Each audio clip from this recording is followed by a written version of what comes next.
Moi, j'aurais pas un coup de cœur, mais deux. Comme j'avoue. Mais en fait, c'est deux films qui ont le même nom. En fait, c'est deux films qui s'appellent Good Boy. Donc, le premier, c'est Good Boy de Ben Leonberg, qui est sorti en 2025. Un chien fidèle déménage avec son maître dans une maison de campagne où il découvre l'existence de forces surnaturelles qui rôdent dans l'ombre. Alors que des entités maléfiques menacent son maître, le courageux chien se bat pour protéger celui qu'il aime le plus. C'est un très bon film d'horreur qui a l'audace de faire tout le film du point de vue du chien. Les humains, on voit pas trop leur tête et donc la caméra est toujours à hauteur du chien. En fait, il est vraiment trop mignon. Pourtant, je suis team chat, mais le chien est vraiment trop beau et t'as envie de te dire oh good boy, c'est bon chien. Et le pauvre, il se fait martyriser pendant tout le film. Il est vraiment traumatisé. Enfin, c'est un peu un Beethoven horrifique comme ça. Et donc, je trouvais ça vraiment original de faire un film centré sur un chien. Et l'autre Good Boy, du coup, c'est un film norvégien de Villar Bø. Norvégien, ouais.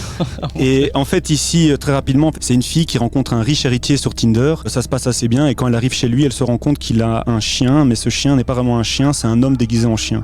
Oula. J'irai pas plus loin. J'ai été hyper attiré par le pitch. je suis intrigué aussi. Intriguant. À la différence du premier Good Boy, en fait, celui-ci ne tient pas sur la longueur. Les deux films sont assez courts et ils durent 1h15, 1h20 maximum. Et en fait, c'est des films où il y a un très bon concept. Mais tu sens que plus le deuxième, le norvégien, que l'américain, ils ont du mal à tirer sur un long métrage en fait. Ouais. Ça tombe un peu à plat. Mais bon, en tout cas, les deux Good Boys sont vraiment bien et ils sont disponibles sur la plateforme Shadows. Donc le film est ouf. Martin il a du chien.